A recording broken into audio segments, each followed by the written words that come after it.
வணக்கம் நண்பர்களே. இந்த காணொலியில் நம்ம என்ன பார்க்க போகிறோம் அப்படின்னா, இந்திய விடுதலை போராட்டத்தில் தமிழகத்தோட ஆளுமைகள் அந்த டாபிக் தான் பார்க்க போகிறோம்.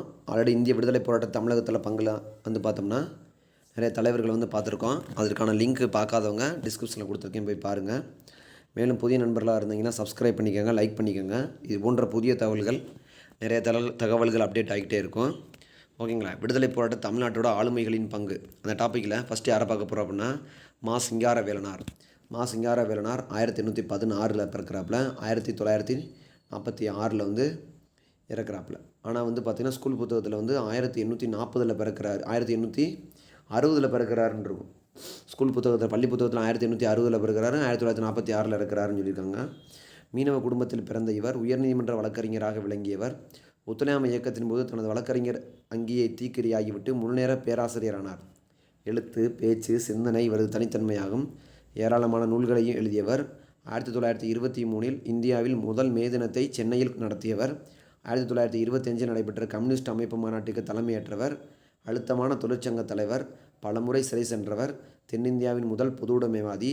தொழிலாளர் என்ற பத்திரிகையை உருவாக்கியவர். இளமையிலேயே பௌத்த மதத்தை தழுவியவர். பெரியாரின் சிந்தனைகளால் ஈர்ப்பு கொண்டவர். மா. சிங்காரவேலனார் புரட்சி புலி என்று அழைக்கப்பட்டவர். சிந்தனை சிற்பி என்று அழைக்கப்பட்டவர். யார் என்றால் மா. சிங்காரவேலனார். அடுத்து வைத்தியநாத ஐயர். வைத்தியநாத ஐயர் 1819 1955 வரைக்கும் இருக்காப்புல, தஞ்சாவூர். இவர் 1930 வேதாரண்யம் உப்பு சத்தியாகிரகத்தில் பங்கேற்று உரையாற்றியதால் காவல்துறையால் கடுமையாக தாக்கப்பட்டவர். மதுரையிலிருந்து அதிக எண்ணிக்கையிலான சத்தியாகிரகிகள் பங்கேற்க காரணமாக இருந்தவர்.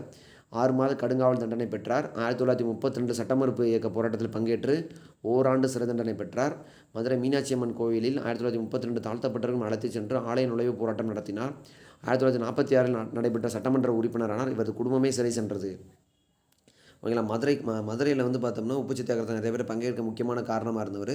சட்டமறுப்பு இயக்கத்தில் பங்கேற்று ஒரு வருஷம் சிறைக்கு போயிருக்காப்புல. ஓகேங்களா. 1932 மதுரை இது பார்த்திங்கன்னா 33. ஓகேங்களா.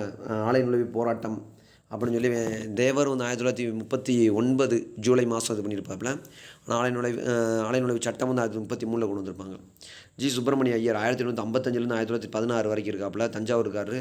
பத்திரிகையாளர் சுப்பிரமணிய ஐயர் தனது பத்திரிகையில் அரசு ஏழை விவசாயிகளை கொடுமைப்படுத்தி வருகிறது, இதற்கு கையேந்தி கிளர்ச்சி நடத்தும் முறை உதவாது என்று எழுதினார். அரசு ஏழைகளை விவசாயிகளை கொடுமைப்படுத்தி வருகிறது, இதற்கு கையேந்தி கிளர்ச்சி நடத்தும் முறை உதவாது என்று எழுதியவர் ஜி. சுப்பிரமணிய ஐயர். சேலம் சி. விஜயராகவாச்சாரியார் 1857 1906 வரைக்கும் இருக்காப்புல.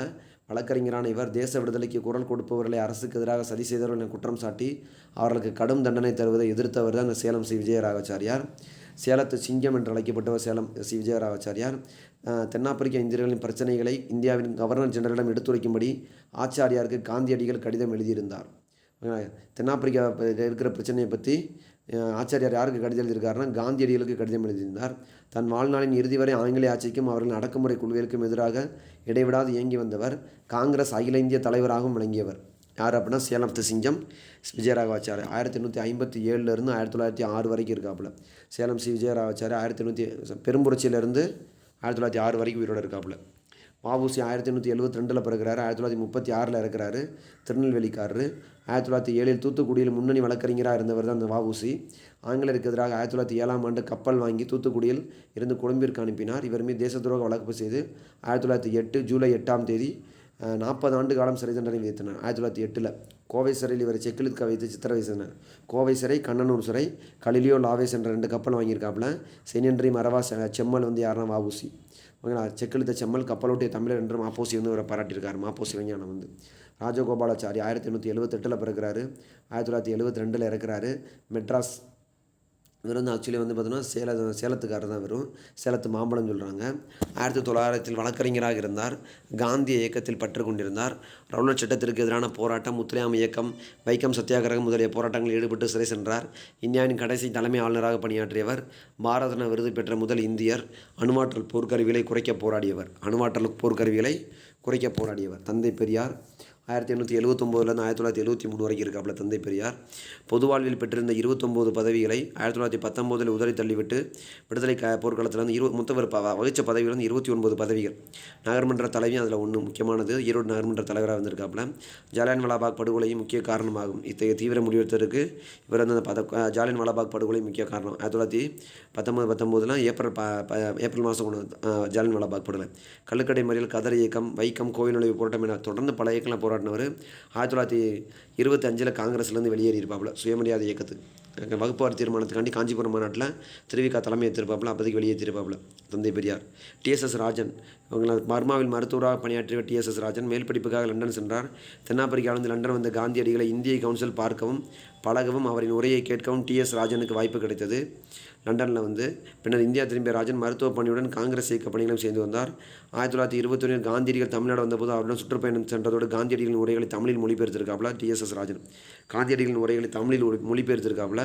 ஆனால் தமிழில் வந்து டிரான்ஸ்லேட் பண்ணியிருப்பாப்புல. பேச்சில் வந்து யாரும் திருவிக்கா வந்து டிரான்ஸ்லேட் பண்ணியிருப்பாப்புல. இவர் மொழிகளில் வந்து மொழிபெயர்த்திருப்பாப்புல டிஎஸ்எஸ் ராஜன். நாகபுரியில் நடைபெற்ற கொடி போராட்டத்தில் பங்கேற்று கைதாகி ஒரு வருடம் சிறை சென்றார். நாகபுரியில் 1930 ராஜாஜி தலைமையில் வேதாரண்யம் நோக்கி புறப்பட்ட உப்பு சத்தியாகிரக திருச்சியில் மருத்துவர் ராஜன் இல்லத்தில் இருந்தால் பெறும்.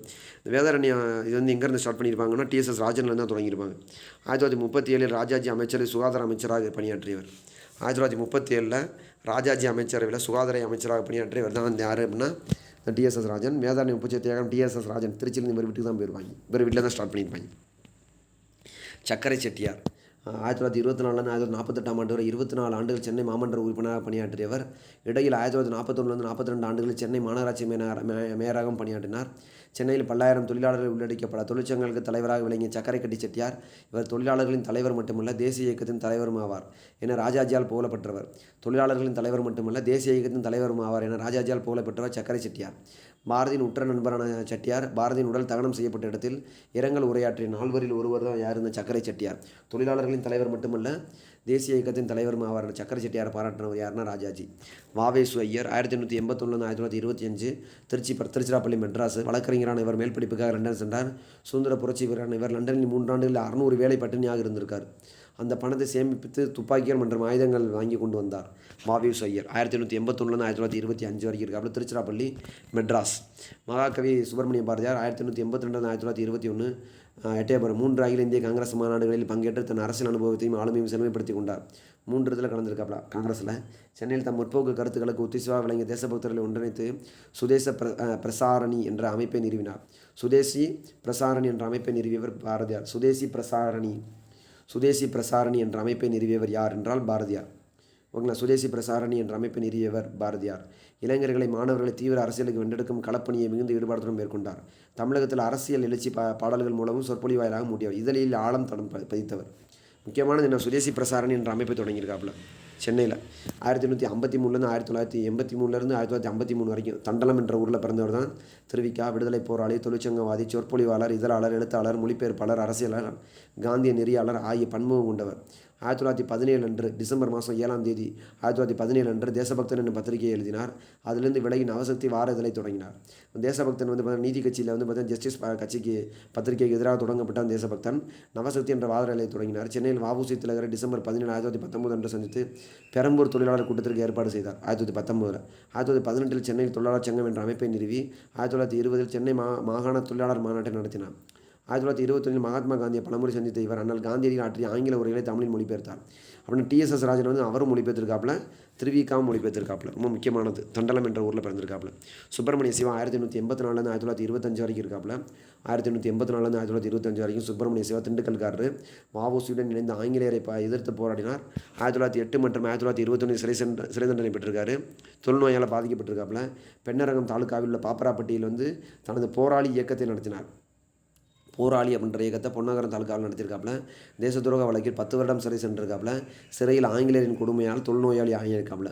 1984 1925 வரைக்கும். ஓகேங்களா. இவர் வந்து பார்த்தோம்னா பாப்பராப்பட்டியில் வந்து பார்த்தோம்னா தருமபுரி பாப்பராப்பட்டியில் வந்து பாரத மாதாவுக்கு கோயில் கட்ட பார்த்துருப்பாப்புல. சித்திரஞ்சன் தாஸ் அதுக்காண்டி வர வச்சுருப்பாப்புல. வாஞ்சிநாதன் 1886லேருந்து 1911 வரைக்கும் செங்கோட்டை. வ.உ.சி அளிக்கப்பட்ட இரட்டை ஆயுள் தண்டனையை கேள்விப்பட்டு மனம் கோய்த்த வாஞ்சிநாதன் 1911 ஜூன் 17 அன்று திருநெல்வேலி ரயிலில் பயணித்து மணியாச்சி ரயில் நிலையம் வந்தபோது, மணியாச்சி கொடைக்கானல் போய்கிட்டு இருப்பார் ஃபேமிலியோட. அப்போதைக்கு கைத்துப்பாக்கியில் ஆஸ்திரேலியா கொண்டு சுட்டு கொண்டு விட்டார்.